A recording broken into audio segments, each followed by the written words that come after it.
안녕하십니까. 황태순TV의 황태순입니다. 2020년 11월 29일 일요일 오전입니다. 참 뒷모습. 불과 지난해 7월 25일 청와대에서 문재인 대통령은 윤석열 신임 검찰총장에게 임명장을 갖다 수여하던 바로 그 장면입니다.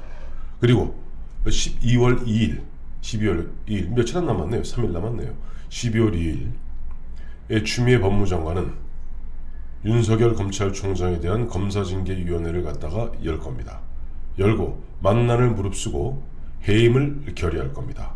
해임을 결의한 다음에 문재인 대통령에게 해임을 제청하겠죠. 그렇다면 문재인 대통령은 윤석열 검찰총장에 대한 해임 제청안을 받아들여서 윤석열 검찰총장을 해임할 겁니다. 그리고 눈물을 흘릴 겁니다. 눈물을 흘리는 척할 겁니다. 그래서 진중권 전 동양대 교수는 아마 문재인 대통령은 윤석열 총장을 자른 뒤 악어의 눈물을 흘릴 것이다 라고 이야기하고 있는 겁니다. 사실 이제 오늘 29일, 내일 30일, 그 모레 12월 1일, 글피 12월 2일, 이른바 12.2 79년의 12.12 사태가 대한민국 역사의 물줄기를 바꿔놓았다면 2020년 12.2 사태는 또 한 번 대한민국 역사의 물줄기를 뒤틀어 놓을 겁니다. 아마 문재인 대통령은 성남 민심이 두려워서 악어의 눈물을 흘리겠습니다마는 국민들은 이제 속지 않습니다. 그렇다면 이제 72시간 정도 남은 윤석열 검찰총장 어떤 단계를 거쳐서 목이 잘릴 것인가 한번 짚어보도록 하겠습니다. 당장 내일이죠. 내일 보니까 이번 윤석열 검찰총장이 추미애 법무장관의 직무 배제에 대해서 그건 부당한 것이다 해서 행정법원에 소를 냈습니다. 그래서 내일 11월 30일 월요일 행정법원 행정사부 조미연 부장판사가 재판장으로 있는 행정사부에서 윤석열 검찰총장이 낸 직무정지 취소, 이제 가처분 신청이죠. 가처분 신청에 대한 심리를 하게 됩니다. 우선 조미연 부장판사는 광주 출신입니다. 그리고 성균관대 법대를 나왔고, 근데 이 조미연 부장판사가 뭐 특별히 이념적 편향, 예를 들어서 우리법연구회라든가 국제인권법연구회 출신은 아닙니다. 하지만은 최근만 해도 자유연대에서 광화문 집회를 갖다가 금지하는 불허하는 서울시를 상대로 가처분 신청을 낸 자유연대의 가처분 신청을 기각한 바 있습니다. 조금 동떨어진 이야기입니다만은 최서원 씨죠. 최서원 씨가 세무당국을 상대로 부당하게 과세했다라고 소리를 냈습니다만은 최서원 패소 판결을 내린 바 있습니다. 그러니까 행정사부에서 과연 행정사부가 추미애의 손을 들어줄지 또 윤석열의 손을 들어줄지는 아직은 불투명합니다. 그러나 행정사부에서 윤석열 검찰총장의 가처분 신청을 갖다가 인용, 즉 받아들이는 순간 윤석열 검찰총장은 직무정지에서 바로 풀려나게 되고 검찰총장으로 복귀하게 됩니다만, 그렇다 하여 그 다음 날 있을 12월 2일에 12.02의 추미애 사형 집행을 피하기는 어려울 것 같습니다. 그것과 별개로 지금 추미애 법무장관이 징계위원회죠. 검사징계위원회를 열었고, 그 검사징계위원회는 법무부 장관을 위원장으로 하여 법무차관, 그 다음에 법무부 장관이 지명하는 검사 2명, 또 법무부 장관이 위촉하는 외부 전문가 3명입니다. 즉 모두가 법무부 장관은 한 통속입니다. 물론 이번에 윤석열 검찰총장에 대한 징계를 요청한 것은 추미애 법무장관이기 때문에 추미애 장관은 윤석열 검찰총장 징계 그 심의 과정에서는 배제됩니다. 위원장이지만. 하지만 어쨌든 7명 중에 전원이 과반만 의결하면 되는 판에 전원이 아마 저 추미애 장관의 뜻에 따라서 윤석열 검찰총장 해임을 갖다가 결정할 것이고, 그 해임 결정에 따라서 추미애 씨는 즉각 문재인 대통령에게 윤석열 검찰총장 해임을 제청할 것이고, 문재인 대통령은 하지못해 어쩔 수 없이 읍참마속하는 그런 심정으로 윤석열 총장의 목을 친다는 그런 쇼를 하겠죠. 그 쇼에는 아마 또 그 뒤에 있지 않습니까? 그 선수들이 또 그와 같은 쇼를 갖다 연출을 하면서 윤석열 검찰총장 목을 자른 뒤 아마 악어의 눈물. 왜 악어의 눈물이라 하냐니까, 악어가 뭐 먹이를 잡고 비틀어 먹으면 눈물을 흘려요. 그게 사실 눈물이 아닙니다. 이게 이제 아가리를 확 벌리고 하다 보니까 여기서 이 눈물샘이 짜져서 그냥 흐르는 건데, 그걸 악어의 눈물이라고 표현합니다. 즉 위선자의 거짓 눈물이라는 뜻이죠. 자, 어쨌든 내일 있게 될 행정사부 조미연 부장판사의 심리하에 그걸 돌파했다 칩시다. 돌파해도 뭐 큰 효과는 없습니다만, 그 다음날 12월 1일 지금 법무부 감찰위원회에서 지금 감찰위원회를 여느니 마느니 옥신각신합니다. 근데 이 감찰위원회 원래 소집권자는 강동범 이화여대 법대 교수입니다. 법학전문대 로스쿨 교수입니다. 근데 강동범 교수는 지금 미원적해요.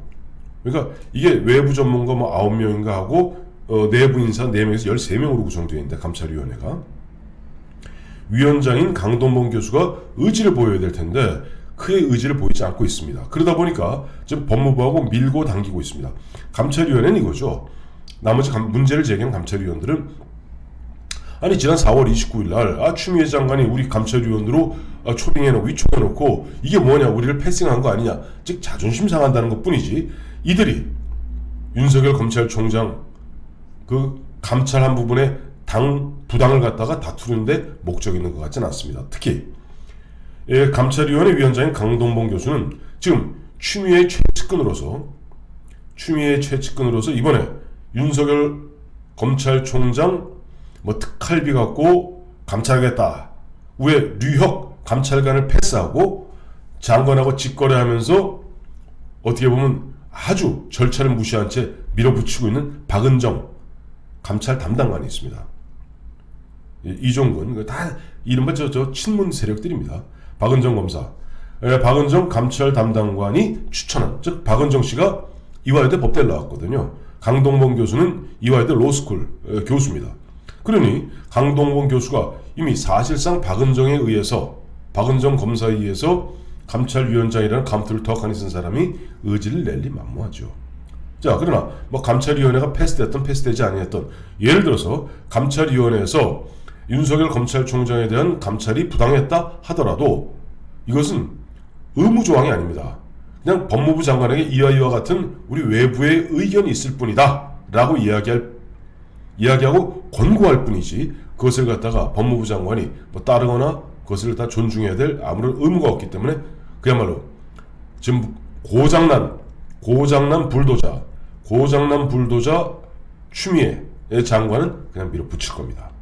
왜? 이제 고지가 바로 저깁니다. 자, 드디어 대망의 12월 2일 1202 79년엔 12.12 전두환 노태우 등 신군부에 의한 12.12 사태가 있었다면은 2020년에는 친문에 의한 12.02 사태가 벌어지는 겁니다. 그래서 추미애 사람들로 구성되어 있는 징계위원회는 윤석열 검찰총장, 지난번에 이제 추미애 씨가 24일이죠. 보면 6가지 비위, 혐의 등등, 그 중에 특히 보면 원래 당초 감찰 대상이 아니었던 부분을 슬그머니 끼워넣은 것이 일반 재판부 사찰, 뭐 자기들 말로는 불법 사찰이다. 또 검찰이나 그 당시에 담당 또 법률 전문가들 공이다 보면 이건 정당한 직무 집행이다. 그래서 이걸 수사 의뢰해 놓은 상태입니다. 대검에다가. 참 웃기는 이야기죠. 좀 웃기는 이야기입니다. 추미애 씨, 대검에다가 너희 그 수장인 그 검찰총장 윤석열을 갖다가 수사하라 라고 사실상 지시한 겁니다. 이것도 위법한 겁니다. 왜냐하니까 법무부 장관은 개별 사건에 관해서는 반드시 검찰총장을 통해서만 지휘할 수 있게 되어 있습니다. 일반적 사건은 검찰 사무를 갖다가 통과하지만은 개별 사건에 대해서는 반드시 검찰총장을 통해서만 보면 지시를 하든 뭐다 하게 되어 있는데, 뭐 추미애 씨가 뭐 그런 절차, 법을 지키는 사람입니까? 고장난 불도저인데. 그래서 바로 12월 02, 1202 이 사태 때, 이때는 지난해 7월 25일에는 정부 여당 집권 세력의 모든 비리도 엄정하게 수사해 주실 거지요, 우리 총장님 하고 진짜 입 발린 소리 하던 문재인 대통령, 이번에는 그동안 슬그머니 선택적 침묵으로 추미애를 추동하면서 결국 추미애가 윤석열 검찰총장의 목을 치는 순간 슬픈 듯이, 마지못해 제가 하는 듯이 위선자의 눈물을 흘릴 것이다. 그리고 79년 12.12 사태가 우리 역사의 물줄기를 바꾸어 놓았다면, 이번에 2020년 12월 2일 12.02 사태는 또 한 번 대한민국의 민주주의가 다시 부활할 수 있느냐, 아니면 영원한 파시즘의 그런 어둠의 늪으로 빨려 들어가느냐, 그것을 갖다가 12.02 이후 우리 국민들의 반응, 저들의 표현대로 하면 반발, 저항에 따라서 결정될 것 같습니다. 국민들이 가만히 있으면 국민은 역시 개 돼지구나, 우리가 하는 대로 밀어붙이면 된다 라고 생각할 것이고, 국민들이 격렬하게 저항하고 격렬하게 항거한다면은 이놈들도 움찔움찔하면서 결코 더 이상의 허튼 짓은 못하겠죠.